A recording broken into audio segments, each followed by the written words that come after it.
Yuk, duduk. Tinggal di mana? Di Lampung. Sehari-harinya apa? Usaha dagang. Dagang. Mic-nya mana? Pegang mic-nya. Pegang mic-nya. Kesini sama siapa? Sama anak-anak. Sama anak-anak. Anaknya berapa? Dua. Dua. Mana nggak dibawa? Panggil lagi. Mana anaknya? Panggil. Suruh masuk. Panggil, suruh masuk. Di rumah tinggal sama siapa aja? Sama Pegang mic-nya. sama anak-anak aja Pak Haji. Anak-anak aja. Anaknya berapa? 6 semuanya. 6. Iya. Oke. Ibu, anak 6. Iya. Ibu cerai mati, cerai hidup. Cerai hidup. Cerai hidup. Oh iya. Nih, anaknya duduk sini. Sini. Lu jangan Mbak. Enggak dibawa masuk. Siapa? Adek. Adik. Adiknya siapa? Adeknya dia. Oh iya, panggil, panggil. Ambil aja, Bang. Panggil. Adeknya dia. Tahu mami dia. Panggil. Panggil. Ambil Mbak. Nah, sehari-hari apa kegiatan ibu? Pakai mic. Sehari-hari dagang Pak Haji. Yang dijual apa? Sembako. Sembako. Oke. Nah, ini yang tahu RDAI siapa kalau boleh tahu? Papa. Hah? Orang tua saya, Bapak. Orang tua. Terus orang tua nyampein ibu gimana nih tentang RDAI kalau boleh tahu? Ini kan ceritanya kita lagi kena masalah besar gitu Pak Haji. Jadi hutang kita itu banyak banget. Sampai berapa? 4M. 4M. Iya. Warungnya ibu atau bapak yang utang atau siapa yang utang? Saya yang berhutang. Ibu yang berhutang. Iya. Nah, 4M tuh utangnya kemana kalau boleh tahu? Itu kita pinjem bank buat modal usaha. Jaminannya? Jaminannya rumah. Rumah. Sama rumah saya sama rumah orang tua. Oke. Terus? Terus ada pinjem di temen-temen gitu. Jaminannya apa? Nggak ada jaminan. Oke. Nah, tuh 4 miliar buat apa kalau boleh tahu? Buat buka tutup lubang gitu Pak Haji. Buat tadinya buat modal usaha, tapi terus kayak nggak ketutup, akhirnya pinjam sana pinjam sini gitu. Oke. Jadi Terus, buat nutup dagangan nggak ketutup, iya. pinjem lagi. Iya. Buat nutup nggak cukup, pinjem lagi. Iya, benar. Sampai 4 miliar. Iya. Utang ibu pribadi. Iya benar. Tokonya. Terus bapaknya ngomong apa nih tentang RDAY? Tadi kita kan bingung, maksudnya udah nggak bisa bayar sama sekali. Terus kata papa bilang coba ke RDAY, kayak papa yakin kalau ke sana kalian bisa ngadepinnya, kata gitu. Semoga nanti ada petunjuk lah dari Duduk sana. deh situ. Nah, dari 6 anak itu yang mana yang bantuin dagang di sembako? Ada gak? Satu aja? Ada 2. Ada 2, ini sama satu lagi masih jaga di kolam.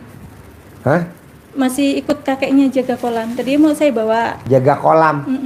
Oh, kakeknya miara kolam. Ada kolam renang. Di mana? Di Lampung. Oh, di Lampung. Jadi anak pertama laki perempuan? Anak saya yang pertama perempuan. Ini? Nomor 2? Nomor 2 laki, terus ketiga laki, terus yang keempat itu perempuan. Kalau anaknya Mas, yang pertama perempuan, laki, yang kedua perempuan. Anaknya? Anak Mas kan bawa anak 2. Oh. Saya bawa anak 3. Oh, kesini. Maksudnya anak sambung gitu Pak Haji. Anak sambung. Iya. Nah, ini siapa? Suami. Suami, ini suami yang keberapa? Yang kedua. Yang kedua. Jadi suami yang pertama anaknya berapa ibu? Sama suami 3. yang pertama? 3. Suami yang pertama anak ketiga. Iya. Nikah lagi sama suami yang kedua. Iya. Dapat anak berapa? 1. Jadi 4. Iya. Masnya bawa anak 2. Iya. Oh iya. Nah, Di sembako ini emasnya ikut nimbrung atau enggak? Ikut. Ikut. Nah, emasnya bagian apa kalau boleh tahu di sembako? Ngerjain apa? Emasnya ikut sama-sama saya kerjanya. Kita sama-sama ngejualin, sama-sama cari barang gitu, sama-sama hantar barang. Oke, nah ini anaknya ngerjain apa di dagangan sembako? Aku kadang suka jagain kasir, terus bungkus gitu, bungkusin gula sama lain-lain gitu. Nah, kalau boleh tahu, mbaknya sebelum ke RDAY pernah gak datang konsultasi sama siapalah? Pernah sama Pak Haji juga ya Mas. Nah, dia nyaranin apa atau penyebabnya apa kok bisa dagangnya minus. Apa sarannya dia kalau boleh tahu? Masukan buat saya. Sarannya itu kita suruh minta maaf sama orang tua, terus kayak cuci kaki ibu mertua, terus mertua mantan atau mertua dia? Mertua suami. Terus buat mandi suami gitu.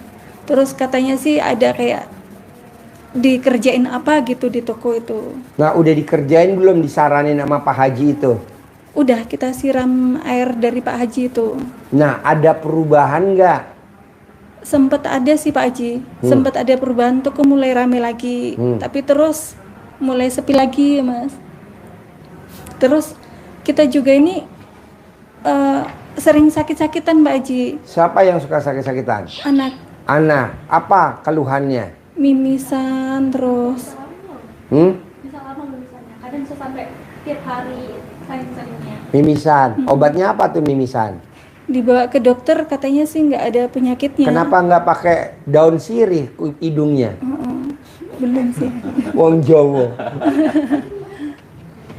Oh, pakai mimisan. Terus kayak saya punggung sakit terus. Punggungnya sakit. Terus kayak mertua sering sakit-sakitan. Mertua, emang satu rumah sama mertua? Beda, cuman deket rumah. Oh, dekat rumah. Nah, mertua apa kegiatannya? Mertua dagang juga sama tani. Oh, dagang sama tani. Oh iya. Nah, ibu umurnya berapa? 49 tahun. 49 tahun. Masnya umurnya berapa? 50. Saya 40 tahun. Umur adik berapa? 39 tahun. Oh, Apa umur aja? mbaknya 39. 39. Iya. Masnya 40 tahun. Masnya umur 40 tahun. 40 tahun. Oh iya. Sebenarnya nih kalau ibu setuju, Ya. kenapa ibu dagangannya terpuruk, itu cuman kuncinya satu. Hatinya ibu atau hati bapak atau hati mbaknya belum bersih. Maunya saya bersih. Nanti orang datang beli, orang datang store modal, orang datang kasih modal. Jadi ibaratnya nih kalau nanam kembang, tanam pohon, kupu-kupu pada datang. Kalau sekarang hati emasnya, hati mbaknya kadang suka jengkel, sifat yang 18. Kalau boleh tahu, kasih kertasnya. Ini, kasih kertasnya. Dari sifat 18, yang mana tuh yang ada di emas sama di ibu sama di mbaknya? Dari sifat 18. Ada gak sifat yang ada di emasnya? Suami tercinta, sifat 18. Mbaknya ada gak tuh sifat 18? Ada. Nah, kalau mau mbasnya dagangannya naik berlimpah, duitnya banyak, saya maunya penghasilannya 10 miliar per bulan, bisa gak paksain jangan ada sifat 18? Tidak boleh punya sifat 18. Nah, dari sifat 18 itu yang mana yang dominan? Nah, nggak boleh ada. Nanti bisa pangsa 9-10 miliar. Udah dicontohin belum sama tamu RD ada namanya Bu Roni sama Pak Roni. Nanti masnya dari sini saya kirim ke Pak Roni. Pak Roni itu penghasilannya per hari dagang sembako 600 juta per hari. Udah lihat Udah? YouTube-nya sih.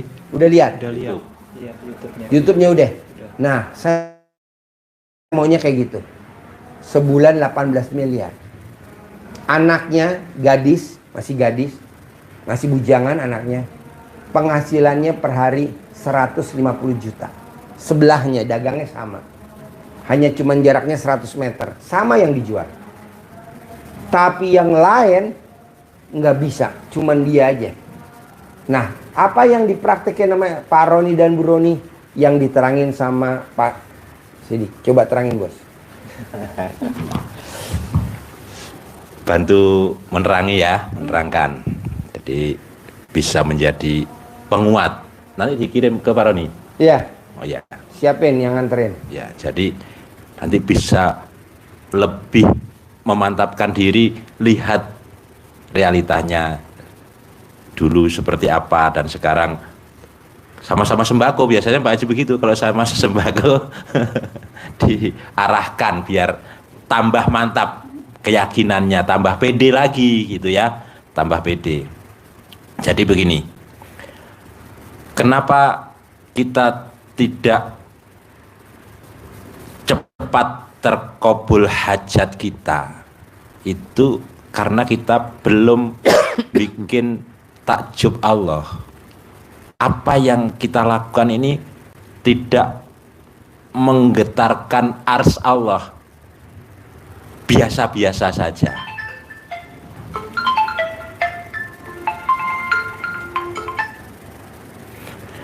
Kalau biasa-biasa saja, ya kayak kita sekolah, kalau kita belajarnya biasa-biasa saja ya guru kita kadang tidak memperhatikan banget itu.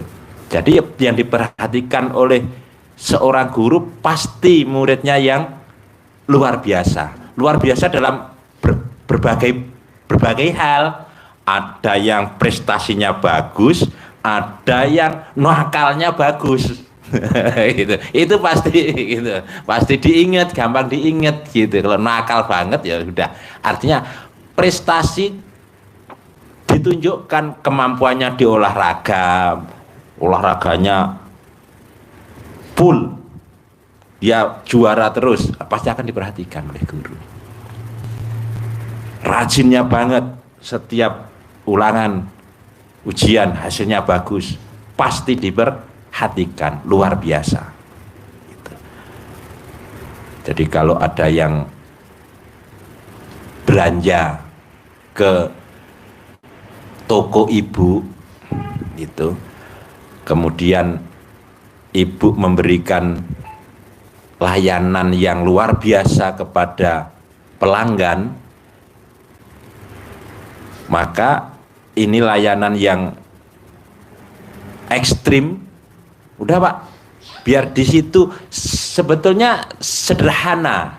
Jadi ekstrim itu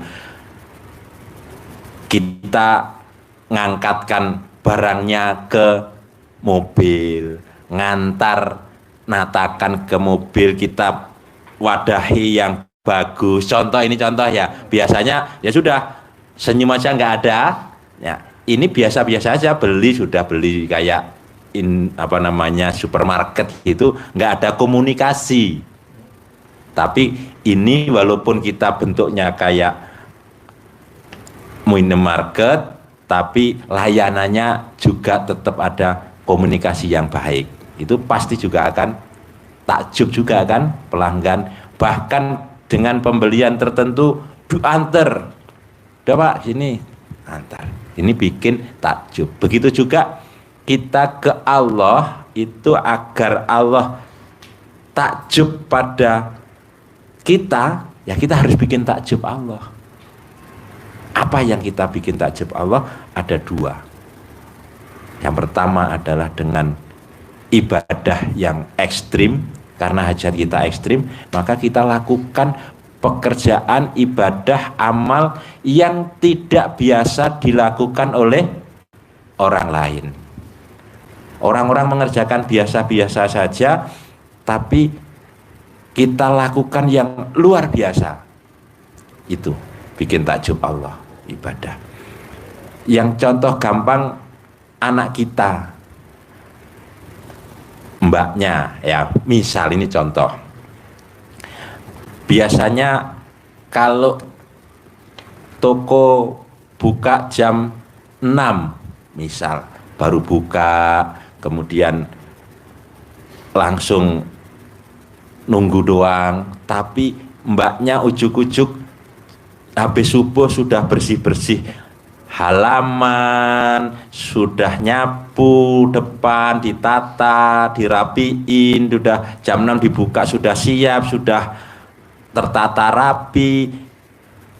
Ibu pasti takjub, akan minta sesuatu pun tidak usah minta, pasti sudah dikasih.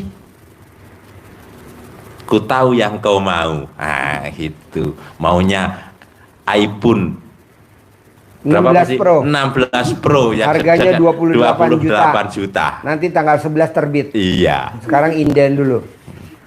Nggak usah bilang. Karena apa? Dia melakukan sesuatu yang ibu bapak tidak harus ngoprak-ngoprak, tidak harus dengan marah-marah, tapi dia melakukan dengan senang hati, menata semuanya rapi dilakukan. Rajin amat ini anak. Pasti ada maunya, tapi tidak sekedar pas ada maunya doang. Nah, ternyata dia rajin terus, besok terus, nggak bilang. Hanya bilang datang ke ibu, Bu, ini ada promo iPhone 16 Pro. 16 Pro ini Harganya 28 juta. ini tanggal 11 sudah mulai masuk Indonesia. Memorinya ini, 512. 512 ini kalau Bisa untuk ngirim video sama foto yang banyak. foto video bisa banyak. Jadi kalau apa dagangan kita upload di lewat ini, pelanggan kita masukkan dalam grup ini memorinya kan kuat ibu, ini bagus. Ngomong gitu doang, nggak minta kita beli, ini kayaknya bagus ini. Oh ya udah besok ganti ya. Gitu. Iya mbak ya. Itu maksud seperti itulah. Besok tanggal 11 ada terbit. Seperti itulah kita ke Allah. Melebihi dari yang biasa orang-orang, tetangga-tetangga, saudara-saudara kita lakukan, kita lebih dari itu. Itu namanya bikin takjub Allah.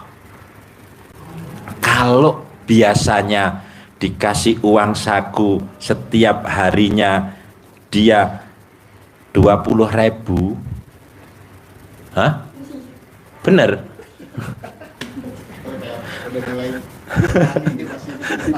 Belum boleh gitu.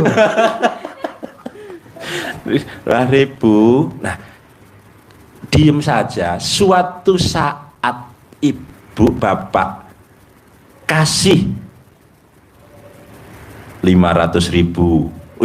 Wow. Kira-kira gimana bilangnya? Wow. Iya. Wow. Apa? Udah untuk saku. Dia akan melakukan yang lebih enggak kira-kira? Pasti. Biasa 20.000, sekarang dikasihnya 500.000. Tambahan. Rutin, apalagi seminggu sekali dikasih bonus. Nah, ini dikasih.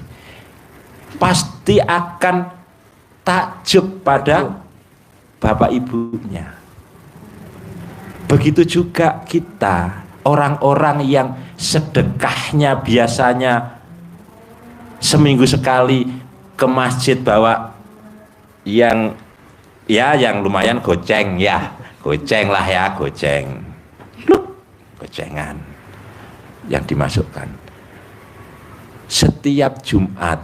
Nah sekarang bapak ibu sedekahnya setiap subuh mulai dari misalkan 200.000, 300.000, 500.000. Kira-kira kayak itu tadi enggak Allah? Wih, Wow juga enggak Allah? Pasti wow. Nanti enggak diminta oleh Allah saja, ada didatangkan pelanggan-pelanggan yang biasanya belanjanya cuman 200.000 sekali belanja. Di sana pedagang itu rame juga, akhirnya belanjanya jadi 2 juta. Ada pelanggan yang begitu? Ada. Jadi kita mohon ke Allah itu tidak sekedar memohonkan diri kita untuk punya rezeki yang banyak. Itu kalau toko karena punya pelanggan kan, kita justru mendoakan pelanggan-pelanggan kita biar punya rezeki yang banyak, tokonya dia tambah rame gitu, sehingga dia beli ke bapak ibu jadi banyak belanjanya. Ya, itu yang bikin takjub Allah saya kesana sini itu untuk memasukkan energi positifnya ke bapak ibu, bahwa logikanya masuk begitu ya, masuk logikanya. Nah, 3 cara yang disampaikan Pak Haji tadi. Yang pertama itu adalah kita harus wajib, tidak boleh tidak, untuk siap atau tidak siap, ikhlas atau tidak ikhlas, harus rela menerima ketetapan takdir Allah yang telah ditetapkan kepada kita saat sekarang. Itu pondasi dasarnya kita. Terima dulu ketetapan Allah. Kenapa ini menjadi dasar? Karena ini kalau kita tidak kedepankan, tidak kita kuatkan di diri kita, kalau kita tidak terima ketetapan takdir Allah itu begini, dampaknya kita akan menyalahkan diri sendiri. Pertama masih lumayan kan, diri sendiri, apa ya Allah dosa saya, kok saya harus diberi beban seperti ini. Ujung-ujungnya ke situ, sifat itu nanti ke sana nanti. Pertama di situ mulainya kan, kita tidak menerima ketetapan Allah. Terima dulu, Allah sudah menetapkan ini, sudah. Tidak diungkit masa lalu, karena kita hidup di 3 masa. Masa lalu, masa kini, dan masa depan. Kalau kita masih menengok masa lalu, masa depannya tidak akan sempat terpikirkan. Susah. Terus saja uring-uringan, menyalahkan diri sendiri. Yang kedua, menyalahkan ring 1, bahasa Pak Haji. Ring 1 ya, suami, istri, anak, mertua, orang tua. Ini disalahkan. Gara-gara lu. Gara-gara lu. Gara-gara kamu. Saling menyalahkan. Entar kalau sudah parahnya lagi, kita akhirnya menyalahkan Allah. Ini yang parah. Maka Allah mengingatkan betul tentang hal ini. Tidak boleh, ini dasar. Maka Pak Haji selalu menekankan yang pertama pasti ini. Kalau ini dilanggar, ini tidak bisa dipegang kokoh di hati dengan kuat. Amalan, ilmu yang lain, yang kedua, ketiga, dan apa yang kesana nggak ngaruh, karena pasti akan runtuh. Kuncinya di sini. Kalau sudah menyalahkan Allah, marah nggak Allah? Pasti marah. Saya maunya begini, jalani dulu. Hadis kutsinya, firman Allah itu yang tentang hal ini ada 3, tapi saya ambil yang ujungnya saja lah ya, yang ujung terakhirnya. Barang siapa yang tidak menerima ketetapan takdirku, maka keluar dari kolong langit bumi ini dan cari Tuhan selain aku. Itu contoh ini yang gampang dipahami logika kita. Bapak ibu punya karyawan, ibu bikin peraturan SOP melayani di toko ibu bapak harus SOP begini. tahu gak singkatan dari Sistem Operational Prosedur. SOP, Sistem Operational Prosedur. Cara-cara melayaninya. Nah, itu sudah ditetapkan. Nyapa. Bagianmu ini nanti harus begini, harganya Ngambil sekian. barang mesti yang paling atas dulu, nggak boleh yang bawah, barang. takutnya roboh. SOP tuh. Nah, nggak nurut tuh Nggak karyawannya yang dikasih tahu. Marah nggak? Berontak. Enggak sebegini. Dia enggak nerima. Yang sudah capek-capek bikin peraturan baru diumumkan sudah langsung dibantah. Marah enggak? Marah. Ya udah, kalau nggak mau Keluar aja. cari kerja tempat lain. Kerja ke tempat lain. Allah juga begitu. Juga begitu. Allah sudah menetapkan. Ulangi lagi Allah di Al-Quran. Komplitnya begini. Sesungguhnya, nanti biar diterjemahkan Pak Haji konklusinya ini. Ini utuhnya begini. Sesungguhnya aku ini Allah. Tidak ada Tuhan selain aku. Barang siapa yang tidak ridho, tidak sabar terhadap cobaanku, tidak mensyukuri segala nikmatku, serta tidak menerima ketetapan atau takdirku, maka keluarlah dari kolong langit bumi ini dan cari Tuhan selain aku. Diusir. Itu diusir, itu bunyi utuhnya begitu. Konklusinya Pak Haji yang Siapa yang tidak mengaminkan takdirku dan tidak mensyukuri nikmatku, keluar dari kolong langitku dan cari Tuhan selain aku. ya, Diusir. diusir kayak karyawan tadi. Kan nggak enak kita kalau protes. Ibu udah bikin aturan, suami istri sama anak udah diskusi. Pokoknya kalau ngambil barang yang atas dulu ya, yang bawah jangan karena takutnya rubuh. Ini karyawan ngambil yang bawah karena dia maunya ringkes, maunya cepat. Marah gak ibu? Marah. Lo nggak nurut, keluar dari sini. Nah, Allah juga begitu. Lanjut. Terima dulu ya. Ini dasar. Harus bisa dan harus mampu.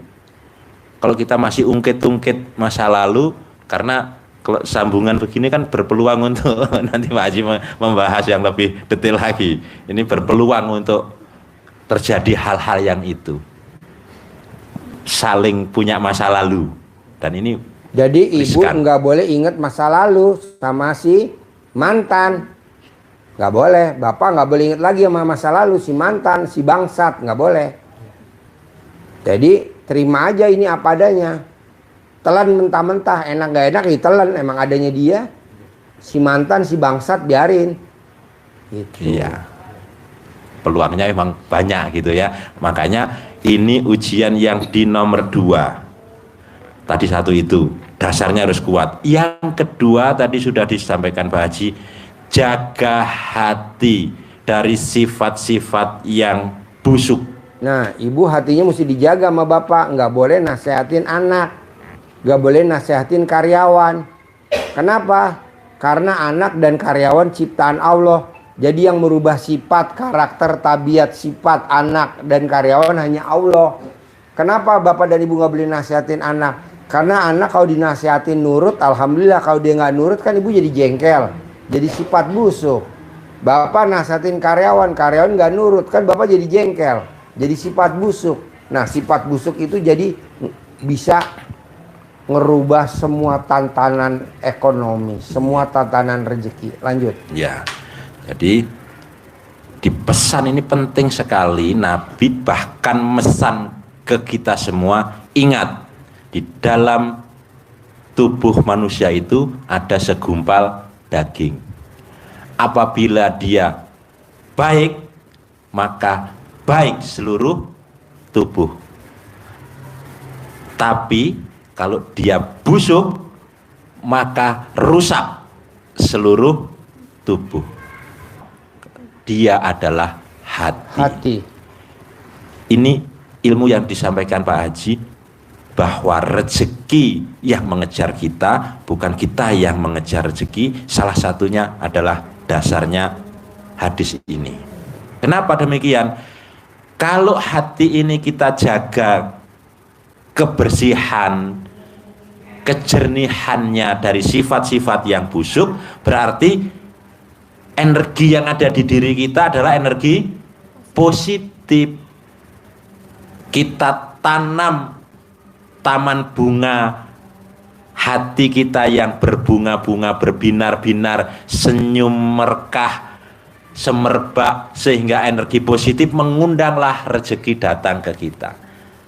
Tapi kalau energinya yang negatif, maka rezeki akan pergi, tidak akan datang. Seperti halnya contohnya kita mau megang kupu-kupu, kita kejar kupu-kupu. Satu, capek.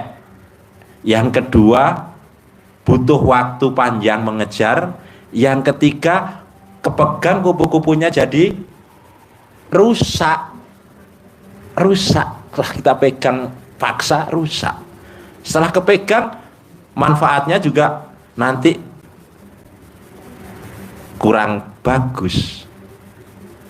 Tapi kalau kita mau menikmati kupu-kupu berterbangan di depan kita, harum, kita caranya apa?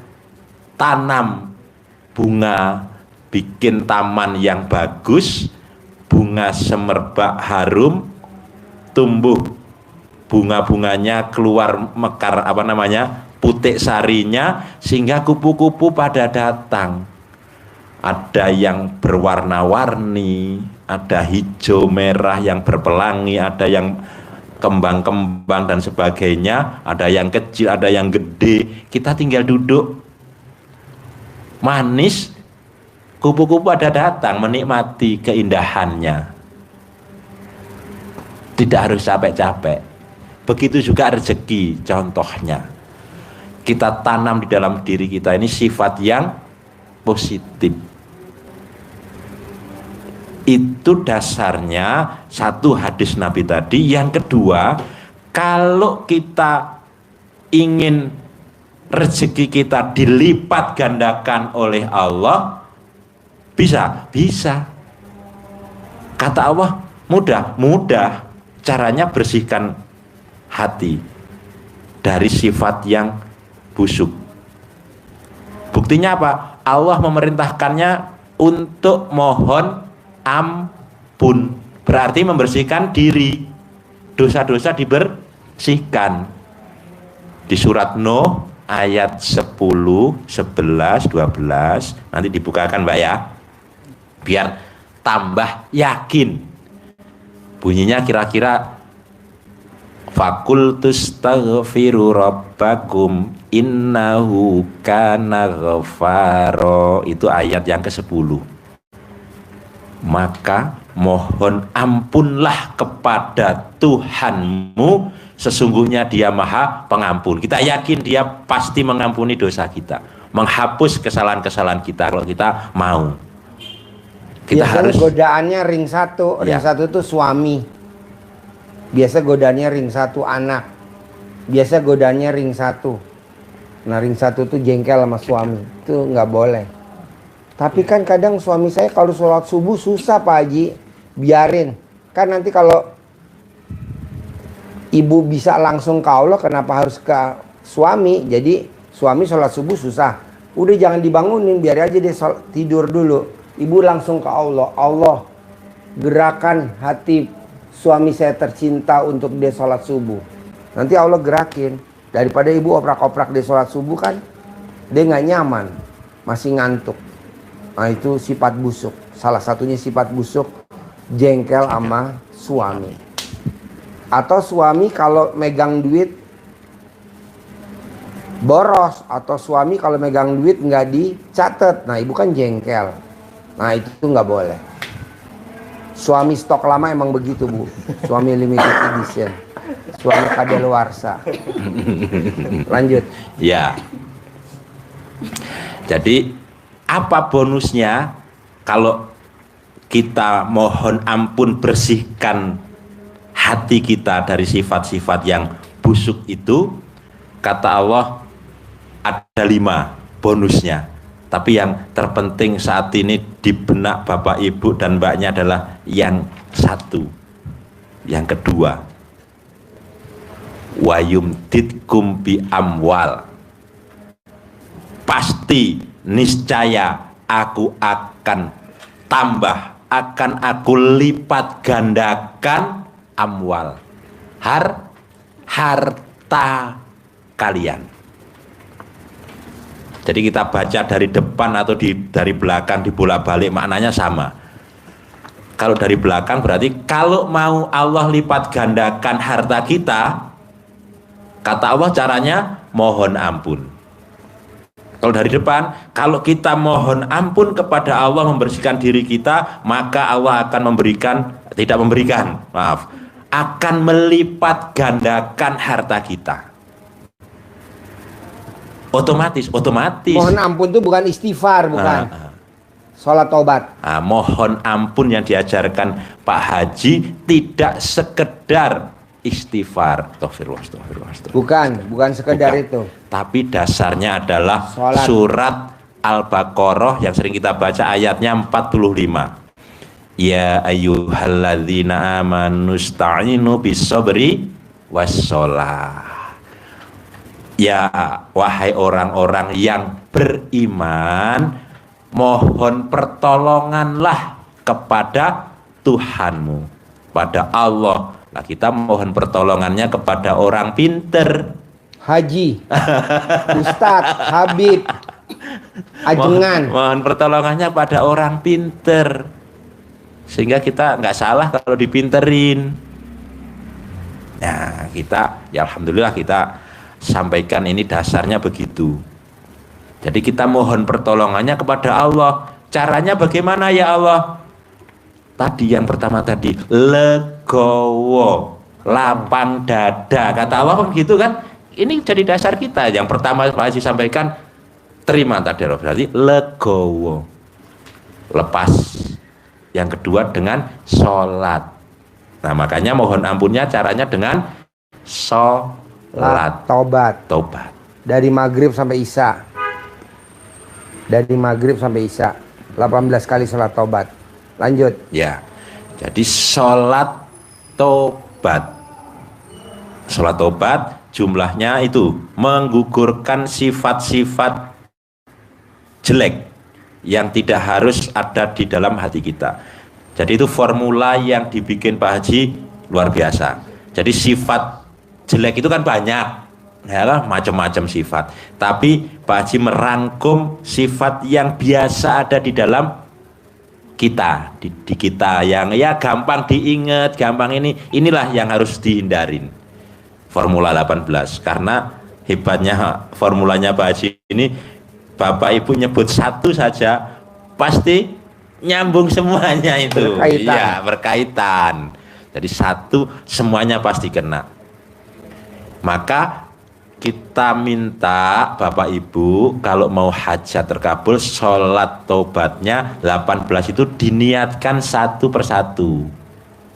Setiap niat sholat tobat, saya niat mau sholat tobatnya niatnya pakai bahasa Arab monggo, pakai bahasa Lampung silahkan, pakai bahasa Indonesia ya umum bisa. Ini contoh saja ya, nanti di amalkan yang mantepnya yang mana, kan ada yang maunya soli sunata taubati rok'ataini mustaqbilal adalah sifat gundah. Nah gitu. Iya itu semua ya, umumnya beginilah yang gampang dipahami. Saya niat sholat sunat taubat 2 rakaat karena Allah Subhanahu wa ta'ala, karena saya suka gundah. Jadi kita maunya menghapus, melunturkan sifat gundah dari diri kita dengan sholat tobat. Allahu Akbar 2 rakaat, salam, dapat 1. Lanjutkan, saya niat sholat sunat tobat 2 rakaat karena Allah Ta'ala, karena saya suka gelisah. Sampai ke yang terakhir, saya niat sholat sunat tobat 2 rakaat karena Allah Subhanahu Wa Ta'ala, karena saya suka bermuka suntuk, dan itu tidak cocok untuk pedagang, ya kan? Harus ceria apapun yang terjadi. Ini sifat suntuk, terus Muka suntuk. jutek itu mungkin karena adanya utang itu mungkin Pak. Iya, karena adanya utang, karena tekanan, karena protes dari istri, karena cerewet dari istri, itu bisa ngerubah itu jadi itu. Nah, Karena itu istri tidak- bawel, dan karena itu istri tidak boleh. cerewet, karena istri cemberut, jadi mukanya suntuk. Iya. Nah, itu digugurkan dengan sholat tobat, mohon ampun, dan itu harus tidak ada agar Allah mendatangkan rezeki secara berlipat ganda, melipat bertumpuk. Saya maunya 10 miliar per bulan. Amin. Seperti Pak Roni. Ya, itu caranya. Jadi 18 itu dikerjakan antara maghrib sampai dengan isya. Cukup sudah praktek. 18 cukup, maghrib sampai isya cukup. Masih dagang maghrib sampai isya? Enggak. Kalau maghrib itu tutup. Sudah tutup. Ya, sudah istirahat. Atau maghrib istirahat ya sampai isya. Udah manfaatkan. Pasti perubahannya luar biasa. Ntar dicari 5 sifat yang dominan di bapak, di ibu, mana dari 18 itu 5 sifat yang melekat, yang paling sering kita rasa. Coba disebut bapak apa? 5 saja Yang dominan, yang Pak. dominan. Pakai mic-nya. Kalau saya ngeluh, jengkel, terus Baru 2. cemburu. Wow, masih cemburuan. Wow. Iya. Apa yang dicemburuin dari istri tercinta kalau boleh tahu? Ya, apa ya? Karena ini istri antik kali ya. 2026 nggak keluar lagi produknya ya. Ya mungkin. Limited Cemburu. edition. Terus Terus cemburu, ya mikir. ya. Terus 2 lagi, Satu lagi, cemberut. cemberut. Wow. Oh ya. Ya, Apa yang bikin Bapak cemberut kalau di rumah kalau saya boleh tahu? apa ya? Mungkin kalau ngomong nggak pernah apa namanya? Didengerin. Denger gitu. Karena Bapak omongannya nggak ada duitnya. Iya. Gitu. Jadi kalau mau omongan Bapak ada duitnya, istri pasti dengerin, anak-anak dengerin. Bapak ngomong doang, duitnya nggak ada. Iya, Mas. Iya. Beda, Pak. 5 coba 5 apa? Murung, sedih, jengkel, kepancing jengkel, bawel. Udah 5 dulu. Nanti kalau itu sudah gugur, nah baru dilanjutkan yang lainnya lagi. Jadi yang 5 itu tebusannya dengan sholat tobatnya 10, 50.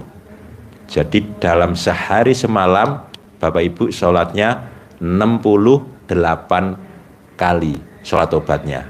Yang 18 maghrib sampai isya, yang 50 bisa dicicil di luar waktu itu. Tapi dalam waktu sehari itu. Dalam waktu sehari semalam dari habis subuh sampai tahajud boleh. 68 kali 68. sholat tobat. Hebatnya ini ada yang dipraktekin oleh orang yang di luar RDAY, lakukan seperti ini. Ada yang dipaksa Pak Haji, tamunya Pak Haji tahun 2011 dipaksa sholat tobat oleh Pak Haji, hasilnya dia punya penghasilan cair setiap bulannya 200 miliar tunai. Alhamdulillah. Itu nah, Saya yang maunya 10 miliar. 10 miliar sajalah.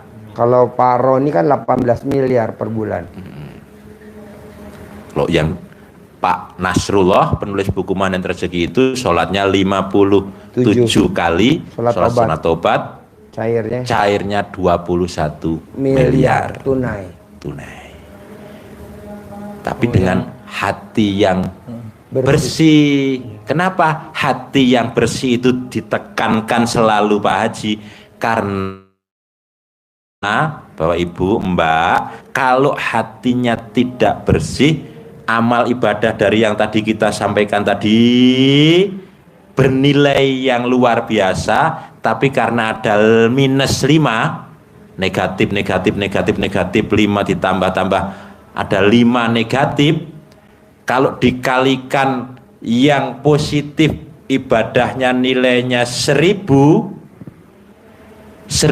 kali minus 5 jadinya sama dengan berapa Mbak?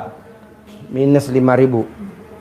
Minus 5.000. Tidak sekedar 0 tapi minus. Besok ditambah lagi minus. Besok ditambah lagi minus. Jadi ibadah tapi minus. Ibadah tapi ada jengkel. Ibadah tapi ada cemburu. Ibadah tapi ada ngeluh. Ibadah tapi ada sedih.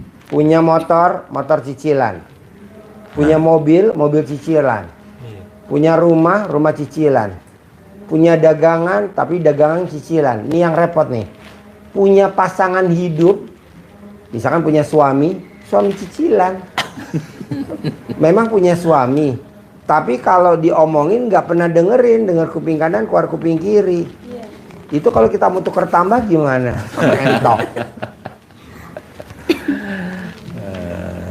Lanjut. Iya, jadi kunci utamanya ini harus benar-benar 0, hilang, agar Allah menghadirkan rezeki yang berlipat ganda. Tidak boleh ada sifat 18 berat. Karena kalau ini kita lakukan bonusnya juga besar. Kalau ini terus kita jaga, sifat jeleknya ada terus, ya sudah akan begini terus.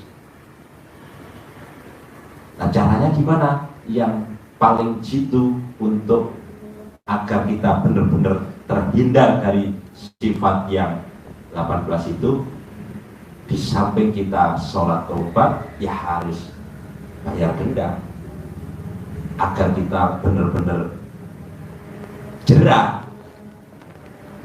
tengkar, jengkel. Nah, udah. Panggilnya apa? D. Mas. Oh iya. Mas, kita ini jengkelan hari ini ya. Berarti hari ini kita harus bayar denda ini. Sadar, bayar 1 juta. Wasitnya berdua saja. Pak Haji kan mantaunya dari jauh saja. Laporan, Pak Haji, saya lagi jengkelan. Hari ini bayar denda 1 juta, transfer. Besok nggak akan diulangi lagi. Karena jerah. Karena ada dendanya. Kalau nggak ada dendanya nggak jerah-jerah, diulangi lagi. Cemburuan lagi. Misalkan ada sales ngobrol lama, bos cemburuan, banting-banting toples. Iya. Nggak nyelesain. Nggak selesai, nggak bunyi. Barangnya ngangkatnya dilempar-lempar. Nah, itu berarti bayar denda, pasti akan jerah. Ini denda ringan. Jadi kenapa kok harus bayar denda? Bayar dam istilahnya. Jadi kalau kan kita punya hajat, kalau melanggar ketentuan yang ada di dalam ibadah itu, contoh kita umroh haji, kan harus tidak boleh melakukan hal-hal yang negatif. Kalau melanggar ketentuan di dalam ibadah umroh, ibadah haji harus dibayar dam, namanya bayar denda. Kalau itu tidak dibayar, ya umrohnya nggak bernilai, gugur. Kita juga sama begitu, agar ini kita terjaga, bayar. Tapi tetap dijalani ibadah ekstrimnya seperti tadi. Ada yang ekstrim langsung, itu dari Purwodadi. Oh iya. Ya. Jadi begini, dia duduknya di sini waktu itu Pak Haji. Jadi dia kita kasih tahu seperti ini. Udah Pak Haji, saya karena 18 ini saya langgar semua, sekarang saya bayar denda langsung Pak Haji 18-nya, biar saya jerah, besok tidak mengulang lagi sifat-sifat 18 ini. Saya biar di samping itu saya bayar langsung hari itu malam transfer langsung ke Pak Haji. Berita baiknya, dia dapat kiriman WA SK jadi kepala sekolah. Ini memang ada peluang jadi kepala sekolah Pak Haji. Jadi kepala sekolah. SK-nya bunyinya harusnya kan satu SMP, satu sekolahan. Dia disuruh ngampu 2 SMP. Double. Gila. Ini contoh aja, contoh. Jadi maksa dia, maksa. Biar enggak, ini biar jerah memang, biar jerah. Oh ini yang saya 5 ini memang banget, udah saya bayar denda di depan ini, besok biar enggak punya sifat cemburu, jengkel, cemberut, ini bayar denda, bayar. Nanti pasti akan langsung mesra. Itu. Nah, cara yang pamungkas, ilmu pamungkas dari Pak Haji untuk mengeluarkan sifat-sifat negatif yang ada di diri kita agar tidak terpendam di dalam hati dan menjadi penyakit benjolan. Kalau ditahan kan jadi penyakit, tak? Penyakit jantung kayak empedu karena nahan. Mau cerita juga nanti jadi marah. Jangan-jangan nanti diceritain ke Pak Haji, nanti di luar enggak lah ya. Terus dongkar, enggak apa-apa. Kemarin ada yang ini kesempatan ini ke Pak Haji. Kemarin udah ini nyampe sekarang nyampe. Tapi selesai malahan. Selesai. Keluar jadi mesra, keluar semua. Kalau dikeluarkan secara marah, berantakan semua. Nah, solusi dari Pak Haji adalah keluarkan unek-unek, tahu ya unek-unek yang ada, beban pikiran yang ada di dalam hati ini dikeluarkan secara spontan dengan energi yang semaksimal mungkin. Negatifnya, cemburu juga dikeluarkan cemburunya, tapi ditarik positifnya, energi positif ajak terkabul. Mas, kalau Mas masih cemburuan terus sama saya, pasti besok saya punya uang 10 miliar cair bulan ini. Begitu sebaliknya, Dek, kalau Dek tetap bikin saya cemburuan, deket-deket sama sales terus, besok saya akan punya uang 10 miliar. Begitu sebaliknya, mana yang terkabul duluan? Tapi ngomongnya spontan. Tapi spontan, tidak dengan senyum seperti saya tadi, dengan marah juga boleh. Jadi harus dengan energi yang negatif kita keluarin. Kita tarik yang positifnya. Jadi ucapan adalah doa, apalagi ini sumpah serapah itu juga manjur. Negatif. Nyumpahin lah bahasa apa itu. Nyumpahin itu manjur kan? Kalau kita marah ke anak ke ini, hati-hati ucapan apalagi ibu ke anak manjur, apalagi negatif. Kayak mana di Sumatera, Malin Kundang. Sumpahin jadi batu seluruh harta dan dirinya jadi batu. Di Jawa ada namanya Bandung. Roro Jonggrang, Candi Prambanan, Bandung Bondowoso, karena marah ditipu oleh Roro Jonggrang. Dengan marah yang dikeluarkannya jadi pelengkap candi yang ke-1000 jadi batu. Tapi sumpah yang positif contohnya adalah Syekh Sudes. Syekh Sudes saat kecil dia nakal, dagang.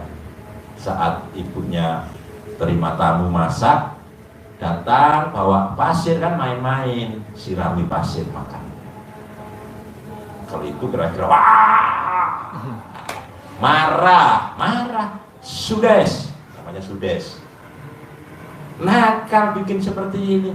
Kalau Sudes nakal terus seperti ini, besok kalau gede jadi Imam Masjidil Haram, marah. Jadi Imam Masjidil Haram. Sekarang jadi sampai sekarang nggak diganti-ganti. Imam Masjidil Haram. Nah, ibu juga gitu ke anak. Itu ibu juga begitu ke suami. Ibu juga begitu ke sales. Ibu juga begitu ke pengirim barang. Ibu juga begitu kalau ada orang beli barangnya kosong, nyumpahin. Jangan ibu minder. Jangan ibunya sedih. Kesempatan ibu nyumpahin. Lanjut. 3 sudah. Dorongnya untuk menghapuskan tadi dengan denda. Dorongnya tetap dengan sedekah. Jadi sedekah subuh nggak boleh bolong, sedekah Jumat Barokah nggak boleh bolong. Ibu sedekah sendiri, bapak sedekah sendiri. Kenapa mesti sedekah masing-masing? Karena kalau bapak meninggal kan ibu nggak mau ikut dikubur, mau nggak? Ini bapak meninggal, kan dikubur, ibu mau nggak ikut? Nggak mau, walaupun setia juga nggak mau. Nah, pada saat bapak meninggal kan dikubur. Ini pertanyaan aja nih yang wajar. Ibu nengok kuburan bapak setahun berapa kali kalau saya boleh tahu? 2 kali, mau puasa mau lebaran. Tuh, coba tanyain bos. Tuh bini lu tuh bos yang lu cemburuin. Nengok kuburan setahun 2 kali. Mau puasa mau lebaran, begitu lu cemburuin. Aduh. Itu kalau belum menikah lagi Pak Haji. Iya. Kalau nikah lagi, Udah lupa ya. yang ketiga nggak bakal lo ditengokin. Dimarahin. Ngapain lo nengokin suami yang kedua si bangsat tuh. Coba bayangin bos. Jadi lo sedekah buat tabungan lo dikubur. Lo nggak bisa ngandelin istri, nggak bisa. Begitu juga istri, sedekahnya masing-masing. Sedekah subuhnya masing-masing, buat tabungan juga dikubur. Karena kalau ibu meninggal, suami nengok kuburan setahun 2 kali. Apa lo setahun setiap hari? Nih gue kepel lo. Setahun 2 kali. Itu juga kalau lo nggak kawin lagi. Kalau kawin lagi, diomelin sama bini lo yang ketiga. Apa-apa lo nengokin dia. Nah maksud saya, coba kita sedekahnya masing-masing. Buat tabungan kita dikubur. Supaya ngeringanin kita siksa kubur. Kita harus paksain sedekah subuh. Kemana? Cari anak yatim. Nah karena di sini ada, lo numpang aja di sini. Transfer dari sana. Boleh tiap hari, boleh seminggu sekali dikumpulin dulu. Nah tiap Jumat Barokah juga lo sedekah. Biar apa sih Pak Haji saya sedekah? Karena ada ayatnya di Al-Quran kalau orang mati itu ngerengek-ngerengek sama Allah pengen dihidupin lagi. Cuman untuk apa? Untuk biar dapat kesempatan sedekah. Nah sekarang lo hidup nggak sedekah, sayang bener. Paksain, sedekah subuh jangan bolong. Paksain, sedekah Jumat barokah jangan bolong. Paksain, jadi mesti maksa. Jadi lo sedekah sendiri, ibu sedekah sendiri. Karena nanti buat pahalanya masing-masing. Lanjut. Nanti pas sedekah subuh itu setelah sholat subuh apa? Dari habis sholat asar nih, sekarang nih habis asar. Iya. Habis asar sampai nanti tahajud jam 00. Oh iya. Sebelum. Ya, sebelum. Jadi lo sedekah sendiri, istri sedekah sendiri. Nanti pahalanya masing-masing. Nggak mungkin sedekah lo buat istri, nggak mungkin. Nggak mungkin istri sedekah buat suami, nggak mungkin. Masing-masing. Nanti lihat hasilnya deh. Lanjut. Ya, jadi kenapa harus didorong dengan sedekah? Karena satu, sedekah itu tolak balak. Jadi toko Bapak Ibu yang harusnya ramai, ada gangguan, itu tertolak pengganggunya dengan sedekah. Yang pertama. Yang kedua, sedekah itu memperbanyak harta. Di Al-Baqarah 261 Allah menunjukkan kehebatannya sedekah, menjanjikan angka-angka. Allah menjanjikan dengan angka. Ibarat orang sedekah itu ibaratnya seperti sebiji, sebuah biji yang tumbuh 7 tangkai, masing-masing tangkai berbuah 100. Berarti satu biji ini tumbuhnya jadi berapa? 7 kali 100, jadi 700. Itu angka yang dijanjikan oleh Allah. Tapi di penutup ayatnya, Allah akan melipat gandakan kepada siapa yang dikehendaki. Nanti dibuka untuk memotivasi kita. Al-Baqarah 261. Tumbuh itu. Tumbuhnya lewat mana?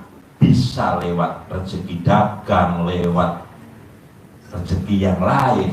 Tumbuh yang tidak kita ketahui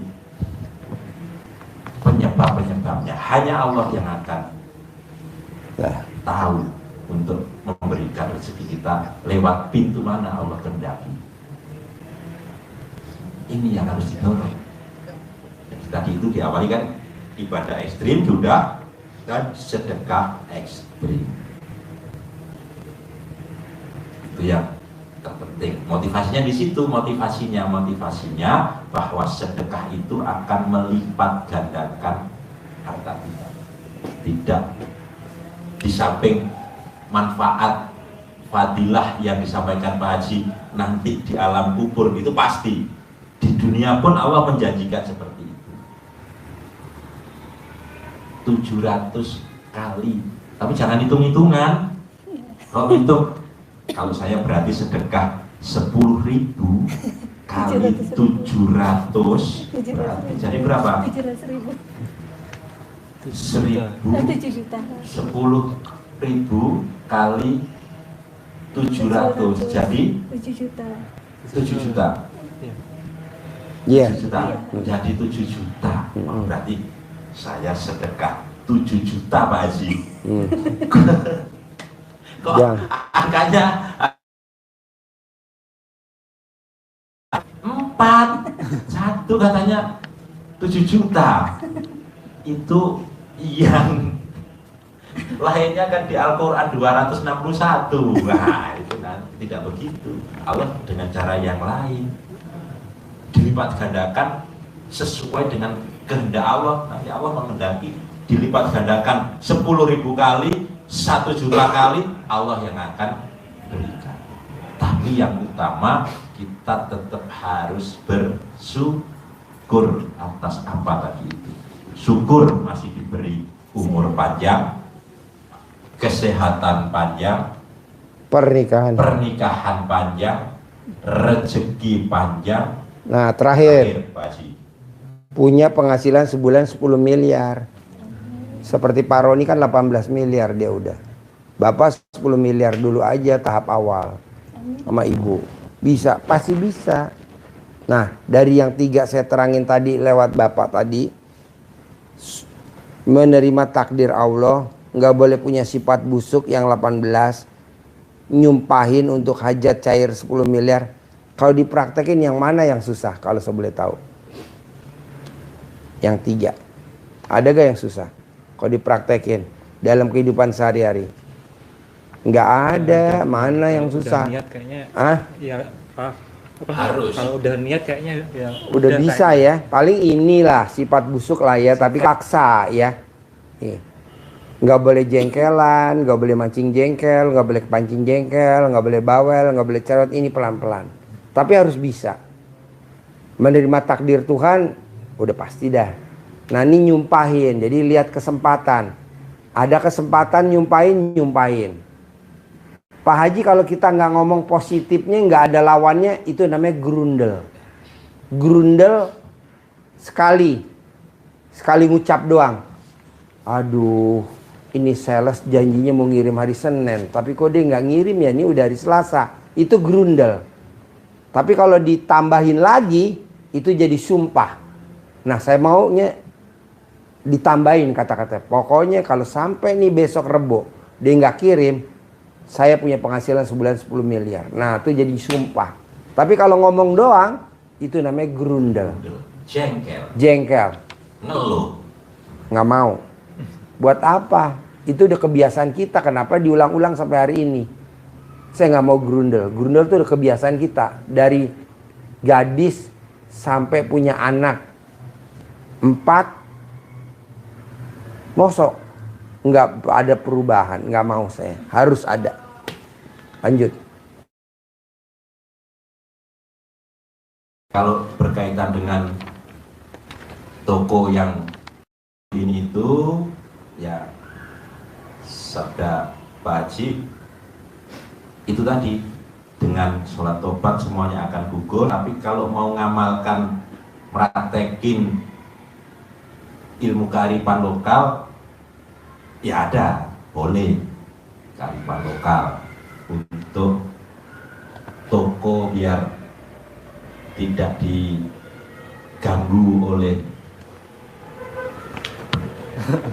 saingan, toko agar menarik pelanggan. Itu dengan itu sebetulnya bisa dengan 3 hal yang kita sampaikan tadi di closing oleh Pak Haji, itu bisa. Tadi yang ditanyakan kan itu ya, toko dulu sempat rame, sekarang jadi sepi lagi.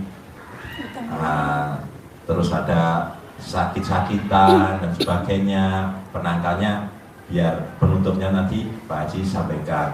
Tapi justru yang terpenting, lakukan itu semua, pasti akan dihindarkan dari itu semua oleh Allah.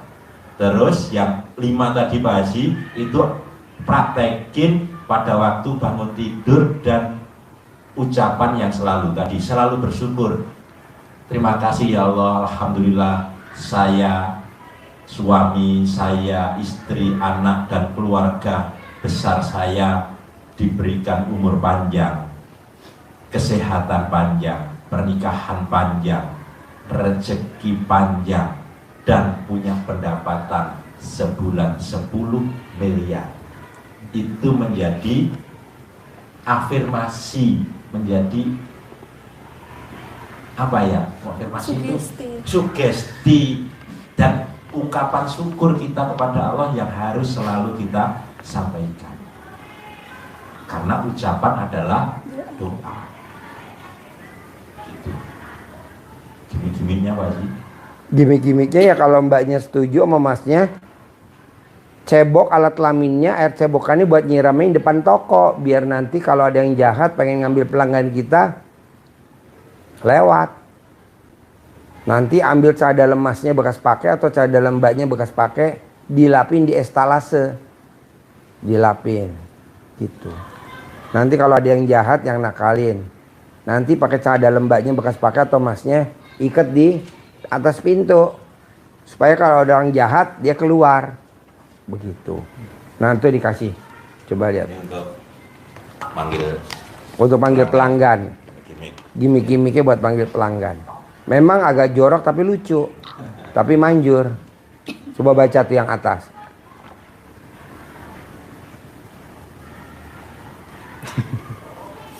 Ketawa kan? Kasih dia. Kasih dia. Kasih dia. Kasih dia biar dia ketawa juga. Nggak apa-apa, belajar cepat dewasa. Nah, ini Ayo. Pak Haji, saya mau tanya. Saya kan di sini dari dari puasa Lebaran H-2. Di sini, Ke sini. Iya di di RDAY, Oh. nginep di sini.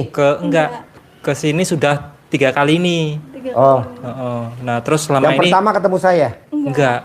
Karena katanya kalau mau ketemu harus ada yang sedekah ekstrim ini. Iya. Oh iya.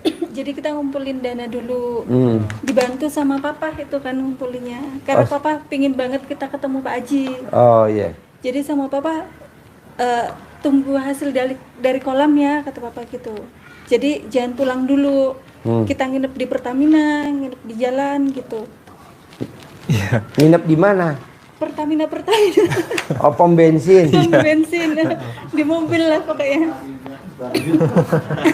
Gue pikir hotel Pertamina. Enggak. Itu gini Pak Haji, kita orang tuh dari H-2 itu nggak pulang karena ngindarin penagih-penagih itu Pak Haji. Oh iya. Sampai sekarang belum berani pulang. Jadi ada nggak Pak Haji caranya biar melunakkan hati yang orang-orang itu? Kan belum dipraktekin yang 3 tadi. Oh iya Pak Haji. Kenapa nggak dipraktekin? Jadi emasnya nanti nginep aja di sini, di atas tuh. Di mana? Enggak tuh yang di atas ini kan anaknya bawa anak. Semua bawa berapa anak? 2. 2. Ya nggak cukup dong di bawah, mesti di atas. Nanti nginep di atas aja. Mau seminggu atau mau sebulan, nanti nginep di atas. Nanti saya yang bayarin penginapannya di atas. Kamu nginep, makan nanti di sini, di dapur. Nanti kamu praktekin tuh ilmu RDAY di sini. Sebulan boleh gak Pak Haji? Boleh sebulan. 2 minggu boleh gak Pak Haji? Boleh 2 minggu. Kamu praktekin tuh ilmu RDAY. Nah, nanti kan ada hasilnya kelihatan. Nah, itu kan bisa. Salah satunya menerima takdir Tuhan. Kamu dikejar-kejar sama debt collector. Anggap aja lagi main sinetron judulnya Dikejar Debt Collector. Acting mulai. Nah, mana mukanya dikejar debt collector? Ini enggak. Dikejar debt collector ketawa-tawa. Cut. Acting mulai. Nah, jadi menerima takdir Tuhan. Dagang sekarang lagi minus. Nah, coba terima dulu takdir Tuhan. 2, coba praktekin sifat busuknya nggak boleh ada. Mas sholat taubat dari maghrib sampai isya di masjid atau di kamar. Nanti ada kamar di atas. Nanti sholat taubat dari maghrib sampai isya. Nanti dari habis sholat subuh sampai itu tahajud, masa praktekin yang 5 sifat tadi. Coba, nanti kan ada hasilnya. Bohong nggak ada hasilnya. Samaan masnya nyumpahin. Begitu. Kata-kata jelek keluar, positif harus keluar gitu. Itu aja. Jadi masnya malam ini nggak usah pulang dulu ke Lampung. Nggak usah tidur juga di Pertamina. Tidur di kandang embe aja, ganti nama Pertamina jadi gantinya kandang embe di atas. Nanti praktekin gitu Sebulan dah 30 hari. Nanti makan di dapur. Kalau pengen makannya di kantin, ya di kantin. Tapi kan beli, kalau di dapur kan gratis. Nanti makan. Tinggalnya di atas. Agak lega di atas. Tidur. Nanti ini bisa naik kuda, lihat ngasih makan kuda, main sama kuda. Gitu. Atau kalau dia mau tidur sama kebo, nggak apa-apa. Ada kebo bule kan di bawah. Nah, dia suruh tidur sama kebo sambil ngomong. Nah, sambil makanin si bolong, sambil ngomong. Bolong, aminin ya hajat saya ya bolong. Bolong. Begitu. Nanti lihat kuda. Udah lihat kuda belum ke atas-atas? Nah, nanti lihat ke atas. Nanti bos sambil seperti itu. Manjur, pasti manjur. Nanti diskusi dulu. Kalau mau pulang ke Lampung boleh. Kalau misalnya mau nginep di sini boleh. Gitu. Sebulan boleh gak Pak Haji? Boleh lah, masa nggak boleh? Gitu. Terus apa lagi bos? Nanti biaya nginepnya saya yang bayar. Maksudnya nggak usah keluar duit. Beres. Ada lagi? Ada.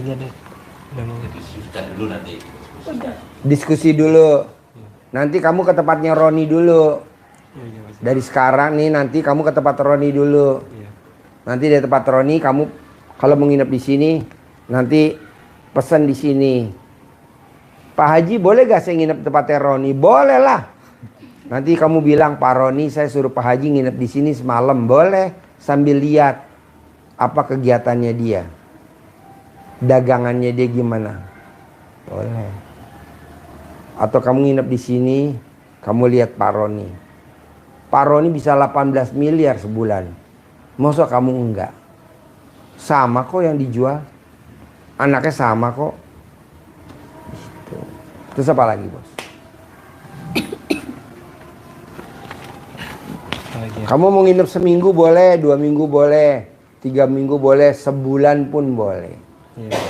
Setahun boleh lah, masa nggak boleh? Ada lagi? Ada lagi ya? Put, ada lagi ya?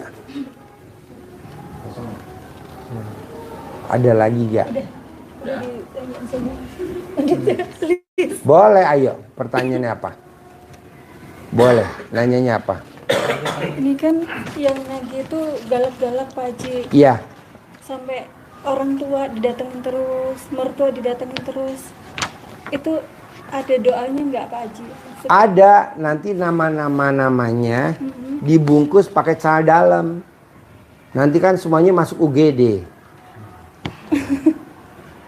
Fotonya dikempit, nama-namanya dikempit di alat kelamin mbaknya kalau tidur. Tidak nanya lagi, lupa tidak nanya lagi, enggak. Sambil nanti dikerjain ilmunya RDAI. Bos, sebenarnya lo kelilit utang tahu gak penyebabnya? Bukan karena lo rugi, itu doa gue tiap malam kalau tahajud biar lo kelilit utang. Karena kalau nggak kelilit utang lo nggak bakal datang ke RDAI, tahu. Jadi yang disalahin gue aja, jangan disalahin usaha lo, jangan disalahin juga istri lo, jangan. Jadi yang disalahin gue aja. Kan itu doa gue tiap malam. Sekarang kalau lo gak kelilit utang, mau gak lo datang ke RDAI kalau gue boleh tahu? Iya enggak ya. Gak bakal mau. Enggak cari-cari juga maksudnya. Iya maksudnya kalau lo gak kelilit utang, mau gak ke Bogor datang ke RDAI? Gak bakal mau. 1 jauh. 2 berat bener ilmunya, mesti bangun jam 00, senyum, mandi pagi, tahajud, baca Quran kan berat.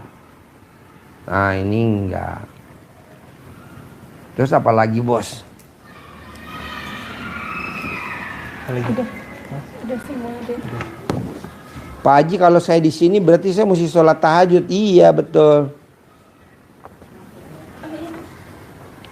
Gitu.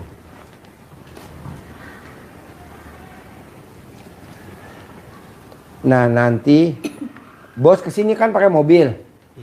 Nah, nanti dikirim alamatnya Pak Roni di Sherlock, Put. Nah, di Sherlock nanti bos bisa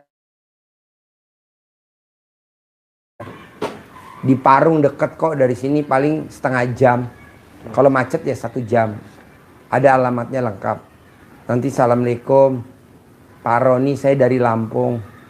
Saya suruh Pak Haji ajarin saya dong bisa punya penghasilan sebulan 10 miliar. Nanti diajarin sama istrinya Bu Roni.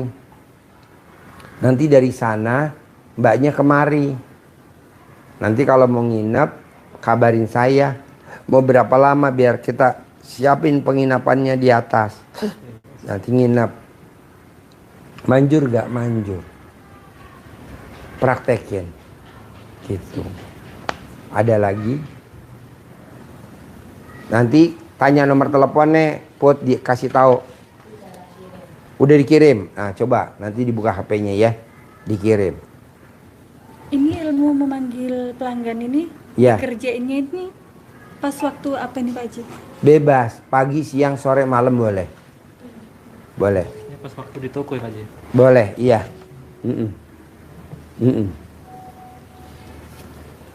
Manjur gak Pak Haji? Manjur, pasti manjur. Nggak mungkin enggak.